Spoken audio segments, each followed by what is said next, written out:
Ustaz, saya sudah menjalani rumah tangga dengan suami selama 1 tahun. Saya berusaha menjadi istri yang taat. Namun nampaknya kesalahan dalam hal-hal kecil bisa menjadi besar. Belum lama ini suami saya memukul kepala saya berkali-kali. Seperti memukuli maling. Karena saya membeli sesuatu dengan uang saya sendiri. Padahal sebelumnya saya jarang beli apa-apa. Dan saya baru mengetahui kalau ternyata suami pernah melakukan KDRT dengan mantan istrinya. Saat ini dia meminta saya untuk resign dan tidak bisa memenuhi kebutuhan saya, namun saya turuti kemauan dia dengan harapan Allah akan rubah perangannya dan lembutkan hatinya. Ustadz, jika suatu hari dia melakukan KDRT lagi ke saya berazam untuk menyudahi saja pernikahan ini walaupun saya telah kehilangan pekerjaan. Insya Allah selama saya masih hidup, Allah masih kasih saya rezeki untuk penghidupan saya ke depan.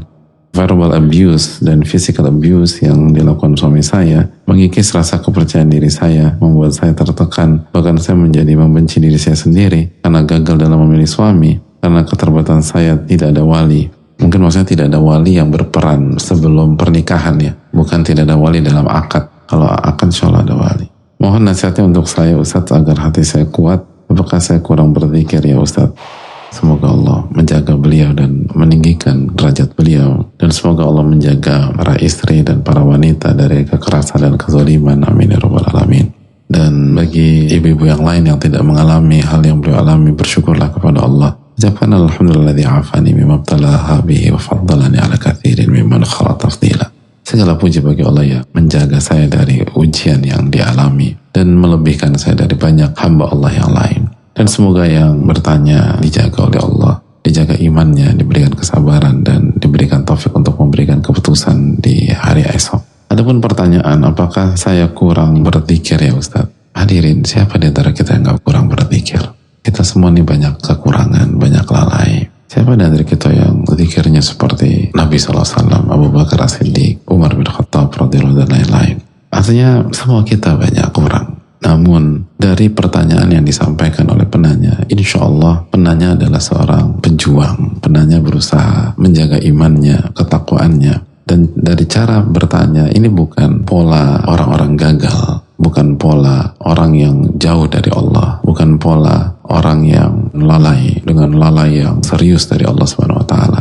Nasabuhum kadzalikullah hasibul nuzaki Allah la ahada. Ini yang kita tahu dan kita tidak merekomendasikan siapapun di hadapan Allah, dan Allah yang maha tahu tentang kondisi seseorang. Karena sekali lagi beliau memulai pertanyaan dengan adab yang baik, lalu juga beliau kata beliau berusaha taat sampai disuruh resign beliau ikut. Itu kan bukan tipikal wanita pembangkang. Kita tahu ada bagian wanita yang gak mau nurut sama suami, beliau berusaha nurut. Lalu beliau menyampaikan, selama saya masih hidup Allah pasti kasih rizki buat saya. Itu kan iman kepada nama dan sifat Allah, Ar-Razzaq, iman kepada takdir Allah Subhanahu Wa Taala. Ada banyak kelebihan yang dimiliki oleh penanya.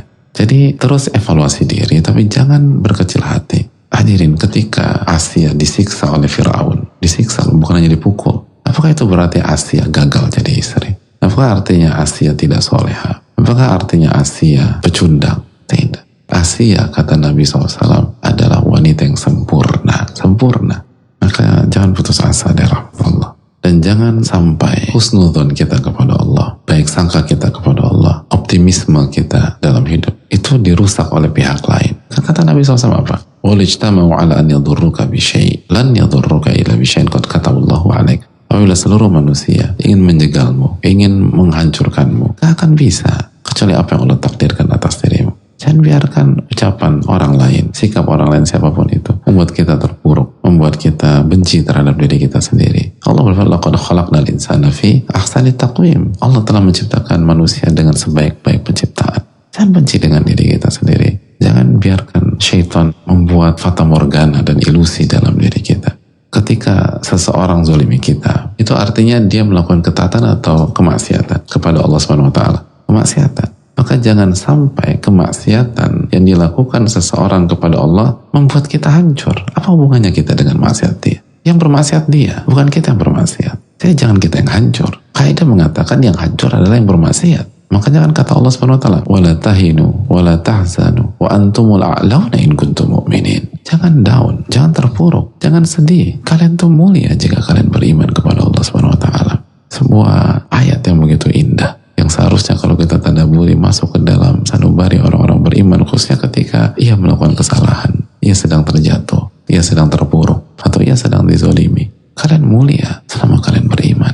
Kalian mulia selama kalian yakin kepada Allah Subhanahu wa Ta'ala. Allah motivasi para sahabat pada saat perang Uhud, dan jelas kemenangan yang di depan mata itu pupus itu karena khususnya kesalahan mayoritas pasukan pemanah. Tapi kita tahu jasa-jasa para sahabat besar, kebaikan-kebaikan mereka sangat luar biasa, dan kebaikan-kebaikan mereka itu jauh lebih banyak, jauh lebih tinggi, jauh lebih besar daripada kesalahan sebagian mereka di perang Uhud. Dan semoga itu juga yang kita harapkan kondisi penanya. Mungkin penanya buat salah, tapi siapa di antara kita nggak buat salah? Penanya buat salah, saya buat salah, ibu-ibu yang lain buat salah, kita semua buat salah. Tapi semoga kebaikan dan amal soleh itu lebih besar daripada kesalahan. Adapun apabila pernikahan ini memang membawa kemudorotan dan terjadi KDRT lagi dan penanya ingin menyelesaikan, maka itu hak penanya. Saran saya istikharahkan dan musyawarahkan ke ahli dan orang-orang bijak yang ada di sekeliling penanya.